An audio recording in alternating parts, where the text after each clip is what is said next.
Hello bachcho, let's read this question. The question says, in steam distillation, the vapor pressure of volatile organic compound is option A equal to atmospheric pressure, option B double the atmospheric pressure, option C is less than the atmospheric pressure and option D is more than atmospheric pressure.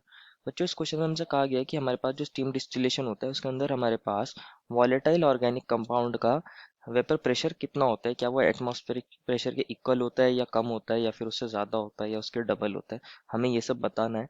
तो first of all बात करते हैं इस question में हमारे पास की concept के बारे में। बच्चों की कंसेप्ट क्या होगा हमारे पास, स्टीम डिस्टिलेशन।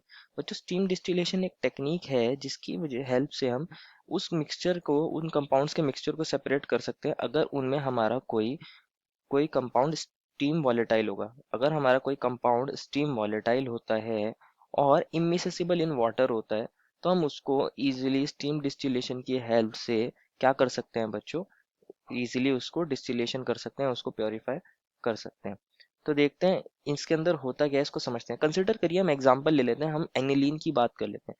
बच्चों एनिलीन को हम स्टीम डिस्टिलेशन की हेल्प से क्या कर सकते हैं, सेपरेट कर सकते हैं फ्रॉम एनिलीन वाटर मिक्सचर। मैं एनिलीन वाटर मिक्सचर की बात कर रहा हूँ और इसमें से हमें एनिलीन को सेपरेट करना है, एनिलीन वाटर मिक्सचर। समझते हैं होता क्या है, ये हमने एग्जांपल ले लिया है। ये हमारे पास एक स्टीम डिस्टिलेशन का बच्चों सेटअप होता है, इस तरीके का हमारा स्टीम डिस्टिलेशन होता है। इसके अंदर हम क्या लेते हैं बच्चों, हमारे पास यहाँ दो राउंड बॉटम फ्लास्क है, अगर आप देख रहे होगे तो इस वाले राउंड बॉटम फ्लास्क के अंदर बच्चों हम उस कंपाउंड को लेते हैं जिसका हमें क्या करना है, डिस्टिलेशन करना है, जिसका हमें डिस्टिलेशन करना है। Compound that is to be distilled, that is to be distilled, to be distilled।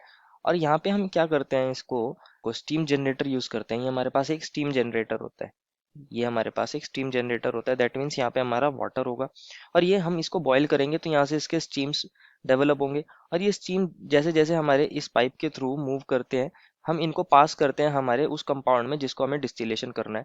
तो हमारे पास इस कंपाउंड के अंदर वाटर के स्टीम इकट्ठे हो जाते हैं और हमारा कंपाउंड इकट्ठा हो जाता है। अब क्या होता है बच्चों, हमारे पास यहाँ कंपाउंड के वेपर बनने स्टार्ट होते हैं और साथ में यहाँ वेपर्स किसके होंगे बच्चों, हमारे पास वाटर के भी वेपर्स होते हैं, कंपाउंड के भी वेपर्स होंगे और वाटर के भी वेपर्स होंगे। कंसिडर करिए मेरा कंपाउंड है, उसका जो ऑर्गेनिक कंपाउंड है उसका वेपर प्रेशर हो जाता है, मान लीजिए कंपाउंड का वेपर प्रेशर मैं ले लेता हूँ P1।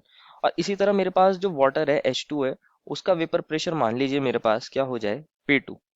तो जब ये वेपर प्रेशर इन दोनों का, जब P1 प्लस P2 किसके इक्वल हो जाएगा, एटमॉस्फेरिक प्रेशर के इक्वल हो जाएगा, एटमॉस्फेरिक प्रेशर के इक्वल हो जाएगा, तो हमारे पास जो हमारा कंपाउंड एंड वाटर है वो हमारे पास क्या होने स्टार्ट हो जाएंगे, वेपराइज होने स्टार्ट होने जाएंगे, बॉयल होना स्टार्ट हो जाएंगे और उनके वेपर्स बनना स्टार्ट हो जाएंगे।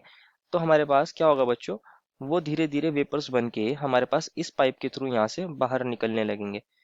यहाँ हमारे पास क्या लगा होता है बच्चों, यहाँ एक कंडेंसर लगा होता है जिसमें से हम यहाँ से वाटर को डालते हैं और यहाँ से वो वाटर सिंक में निकल जाता है और हमारे वेपर्स को क्या कर देता है, कूल कर देता है। कूल होने के बाद हमारे वेपर्स बच्चों यहाँ पे लिक्विफाई होके एक कॉनिकल फ्लास्क के अंदर इकट्ठे हो जाते हैं। इसके अंदर हमारी दो लेयर्स बन जाती हैं बच्चों।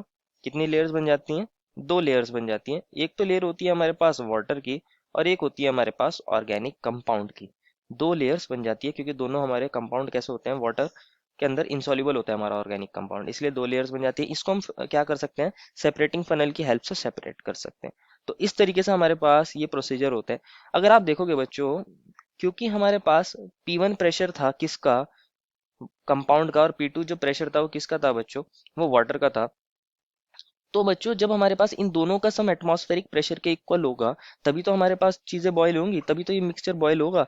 दैट मीन्स हमारे पास P1 किससे लेस देन होगा, P से तो लेस देन ही होगा, क्योंकि हमारे पास कुछ ना कुछ प्रेशर तो वाटर की वजह से भी होगा। और P2 भी ऑल दो लेस देन किससे होगा, P से होगा, एटमॉस्फेरिक प्रेशर से कम होगा। तो हम ऐसा कह सकते हैं कि हमारा जो ऑर्गेनिक कंपाउंड का प्रेशर है P1, वो P से लेस देन होगा, एटमॉस्फेरिक प्रेशर से कम होगा। इसलिए वो अपने बॉइलिंग पॉइंट से कम टेम्परेचर पर ही यहाँ पे वेपराइज हो जाता है। Therefore, final answer is option number C, less than the atmospheric pressure. I hope you understood it well and best of luck.